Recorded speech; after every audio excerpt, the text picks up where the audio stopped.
നമുക്ക് അകത്ത് പോയി സംസാരിക്കാം. അല്ലെങ്കിൽ വേണ്ട, ഇവിടെ നിന്ന് സംസാരിക്കാൻ ശരിയാവില്ല. നമുക്ക് പുറത്തു പോയി സംസാരിക്കാം. ഇവിടെ ഒന്ന് ചുറ്റിക്കറങ്ങാം. പോരെ? അപ്പൊ എന്നെ ചുറ്റിക്കാൻ കൊണ്ടുപോവാണ്. അളിയനൊരു തമാശ. ഓ അളിയൻ. വേണ്ട വേണ്ട, ചുറ്റിക്കൊന്നും വേണ്ട. അതൊക്കെ വേണം. ആളിയോടെ നിൽക്ക്. ഞാൻ ഈ പാന്റ് മാറ്റിയിട്ട് ഒരു മുണ്ടെടുത്തോണ്ട് ഇപ്പൊ വരാം. വേണ്ട, മുണ്ടെടുക്കണ്ട. എന്താ ഇത്? എനിക്കൊരു മുണ്ടെടുക്കാനുള്ള അവകാശം പോലെ ഈ വീട്ടിലില്ലേ? ആളിയോട് നിൽക്ക്, ഞാനിപ്പോ വരാം. വനജേ, ഒരു മുണ്ടെടുക്കൂ. ഓനക്കുട്ടാ വേണ്ട, ഇവിടുത്തെ സാഹചര്യം നിനക്ക് അറിയാൻ വയ്യാത്തോണ്ടാ. അച്ഛാ, ആരാ ഇപ്പൊ പോയ കരിമ്പൂതം? അത് നിന്റെ ചേച്ചിയുടെ ഭർത്താവാ, വനജയുടെ. ആരാ ഈ വനജ? എന്നാലും എന്റെ മോനെ, നീ മഞ്ചിച്ചിട്ട് പേര് പോലും മാറുന്നു പോയല്ലോടാ. നീ വല്ലാതെ ക്ഷീണിച്ചു പോയി. അത് നീ തടിച്ചതുകൊണ്ട് തോന്നണതാ. ഇവിടുത്തെ അമ്മയുടെ ഭക്ഷണമൊന്നും നിനക്ക് പിടിക്കണ്ടാവില്ല. അതുകൊണ്ട് വഞ്ചിച്ചിട്ട് അടുത്തേക്ക് പോന്നോളൂ. പിന്നെ നിന്റെ മുണ്ട് എക്സ്പോർട്ടിന്റെ ബിസിനസ്സിന് ഇവിടത്തെക്കാളും നല്ലത് അവിടെയാ. അതുകൊണ്ട് മോനങ്ങോട്ട് പോന്നോളൂ. അലിയാ, ഞാൻ റെഡി. നമുക്ക് പോവാം. ഓനക്കുട്ടാ, നീ ഇത് എന്ത് ഭാവിച്ചാ? ഞങ്ങൾ അലിയനും ഒന്ന് കറങ്ങാൻ പോകുന്നു. തൽക്കാലം മാത്രം മനസ്സിലാക്കാൻ മതി. അലിയ, നമുക്ക് കറങ്ങാം. ഈ കറങ്ങലല്ല, നമുക്ക് അവിടെയൊക്കെ പോയി ചുറ്റിക്കറങ്ങണ്ടേ?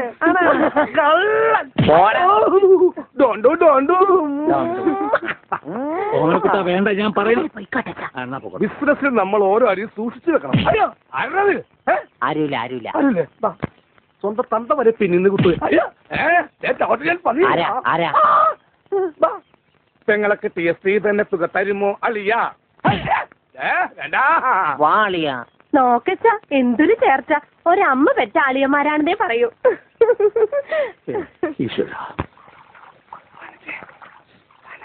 പോടാ പട്ടി, ഇത്രയും കാലമായിട്ട് നിന്റെ അസുഖം ഒന്നും മാറിയില്ലേ? എടി, ഇത് ഞാനാടി, ഓമനക്കുട്ടൻ. നിങ്ങളായിരുന്നോ? നീ ഒന്ന് ഇങ്ങോട്ട് വന്നേ. വരുമ്പോ ഒരു മുണ്ടും എടുത്തോ. മനുഷ്യന്റെ ഒരു കാര്യം.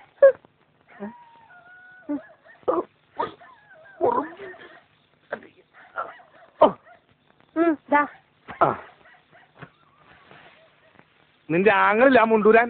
നാട്ടുകാരെ മുണ്ടും പറഞ്ഞ തടി എക്സ്പോർട്ട് ചെയ്യണത്. അതെ, അവന് തടിക്ക് നല്ല സുഖമില്ലാന്ന് അച്ഛനമ്മ പറയണ കേട്ടു. എന്തപ്പണ്ടായേ? അവൻ എന്നെ കൊണ്ട് ഒരു മൊട്ടക്കുന്നിന്റെ മോളിൽ കയറി. അവർക്കെന്നപ്പോ എന്റെ മുണ്ടും പറിച്ച് തുറച്ചോട്ടം.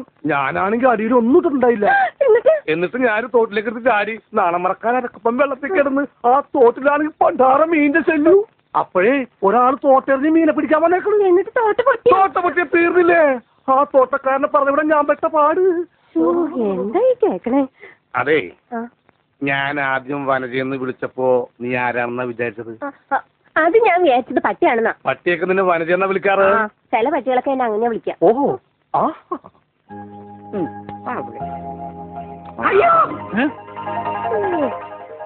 കുട്ടിക്കാലത്തെ ശീലമൊന്നും അവന് ഇനിയും മറന്നിട്ടില്ല. എന്റെ വിരലെ കടിച്ചെന്നേ.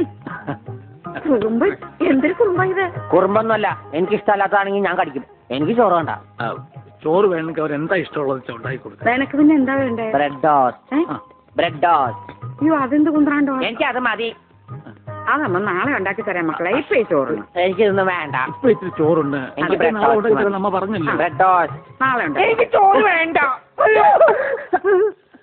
എന്തത്? ഉണ്ണി വലിച്ചെറിഞ്ഞ ചോറാ. ഞാൻ വിചാരിച്ചെന്റെ തലച്ചോറ് പുറത്തേക്ക് ഒന്നാണ്. അതിന് തലയ്ക്കകത്ത് അത് ഉണ്ടെങ്കിലല്ലേ പുറത്തേക്ക് വരാം. ഓഹോ, അതെന്തെങ്കിലും പുറത്തേക്ക് വരൂ. എന്താ ഉണ്ണിയേട്ടാ രാത്രിയിൽ ഇങ്ങനെ ബഹളം ഉണ്ടാക്കുന്നേ? കണ്ടോ, രാത്രി ഞാൻ എവിടെ പോയി ഉണ്ടാക്കാനാ? അമ്മ റൊട്ടി ഇരിപ്പുണ്ട് അവിടെ?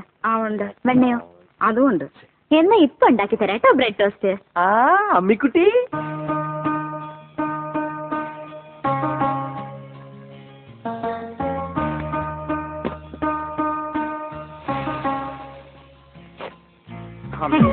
വേണ്ട.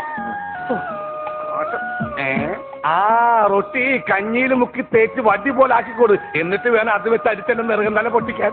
നിക്കട്ടാ, ഇപ്പൊ തന്നെ പൊളിക്കട്ടാ. പറഞ്ഞതാ. റൊട്ടി ഇസ്ത്രീട്ട് തരാനാണെങ്കിൽ മോൻ എന്നോട് പറയായിരുന്നില്ലേ? ചേച്ചി ഇട്ട് തരുന്നില്ല റൊട്ടി. ഓടി വട്ടി. ഓ വിളിച്ചോ, എന്താ വരണേട്ടാ? വേണ്ട വേണ്ട വേണ്ട. ബ്രെഡ് ടോസ്റ്റ് എനിക്കിഷ്ടായി. ആശുപത്രി കൊണ്ടുവരുമെന്ന് എല്ലാരും പറയണേ. വേണ്ട, ഭ്രാന്തന്മാരുടെ ആശുപത്രിയിൽ നിന്ന് എന്റെ കുഞ്ഞിനെ കൊണ്ടുപോകണ്ട. അവര് പൂട്ടിയിട്ട് ഷോക്ക് എടുപ്പിക്കുകയോ ഉപദ്രവിക്കുകയോ ഒക്കെ ചെയ്യും. അസുഖം ഭേദമാവണമെന്ന് വെച്ചാൽ അങ്ങനെയുള്ള ചില മുറകളൊക്കെ വേണ്ടി വരും. ചെക്കലെ ഗോവിന്ദനെ കൊണ്ടുപോയിട്ട് എന്തായി? ഷോക്ക് അടുപ്പിച്ച് അവസാനം ആ പാവത്തിനെ കൊന്നു. ഉണ്ണിക്ക് അത്ര വലിയ അസുഖമൊന്നുമില്ല. നമ്മുടെ സ്നേഹവും പരിചരണവും ഒന്നും ഇല്ലാതെ വളർന്നതല്ലേ. ഇനി അതൊക്കെ കിട്ടുമ്പോ അവൻ ശരിയായിക്കോളും. അച്ഛാ, ആ അച്ഛൻ എനിക്കൊരു സിഗരറ്റ് തരുമോ? അയ്യോ ഉണ്ണി, എന്താ ഇത്? അച്ഛനോടാണോ സിഗരറ്റ് ചോദിക്കുന്നത്? സോറി, എന്നാ അമ്മ എനിക്കൊരു സിഗരറ്റ് തരുമോ? മോനെ, അച്ഛനെ അമ്മയൊക്കെ ബഹുമാനിക്കണം. സിഗരറ്റ് ഒന്നും ചോദിക്കരുത്, അത് തെറ്റാ. തെറ്റാ? ആ. എന്നാ ബീഡി മതി. ഉണ്ണി ഇവിടെ ഇരിക്കേ. ബീഡി ഒക്കെ തരാ, ഇവിടെ ഇരിക്കേ. മോനെ ഒന്ന് ഓർത്തു നോക്ക്, ഇത്രയും കാലം മോൻ എവിടെയായിരുന്നു? അച്ഛാ, അച്ഛൻ ഇത്രയും കാലം എവിടെയായിരുന്നു? അമ്മ എത്രയും കാലം എവിടെയായിരുന്നു? ഞാൻ എത്രയും കാലം എവിടെയായിരുന്നു? നീ ഇത്രയും കാലം ദുബായിലായിരുന്നോ? ദുബായിൽ കഴിഞ്ഞ ഫ്ലൈറ്റിനല്ലേ ലാൻഡ് ചെയ്തത്. അളിയാ ഹായ്. അളിയന്റെ ഈ കണ്ണന്റെ ബുൾസൈ പോലെ ഇരിക്കണേ. നിനക്കിപ്പോ ബുൾസൈ ആയിട്ടും ഓംലേറ്റ് ആയിട്ടൊക്കെ തോന്നും. കാരണം നീ ഇപ്പൊ മുട്ടയെന്ന് വിരിയാത്ത പ്രായമാണല്ല. അയ്യോ, അളിയന്റെ വയറെന്താ വീർത്തിരിക്കണേ? ഇതിനകത്ത് കുട്ടിയുണ്ടാ? വനജ കഞ്ഞിയായില്ലേ? ഇടി കൊണ്ട് ഇനി എന്താവാനാ? അമ്മിക്കുട്ടി, എനിക്ക് ഇതുപോലത്തെ ഒരു ബുൾസൈ വേണം. എന്താ ഉണ്ണേട്ടാ ഇത്? ഇത് ഉണ്ണിയേട്ടന്റെ അളിയനല്ലേ? അങ്ങനൊക്കെ പറയാവോ? ഈ അളിഞ്ഞ സാധനത്തിനാണ് അളിയെന്ന് പറയണേ. വനജ എന്തെങ്കിലും എടുത്തു നോക്കൂ. നമുക്ക് അപ്പുറത്തേക്ക് പോവാം. അപ്പുറത്തേക്കൊന്നും പോണ്ട, നമുക്ക് പുറത്തേക്ക് പോവാം. അയ്യോ, ഈ രാത്രിയിലോ? ഉം. നമുക്ക് നാളെ രാവിലെ പോവാം. അയ്യോ അത് വേണ്ട, രാവിലെ പോയി ആരെങ്കിലും കാണും.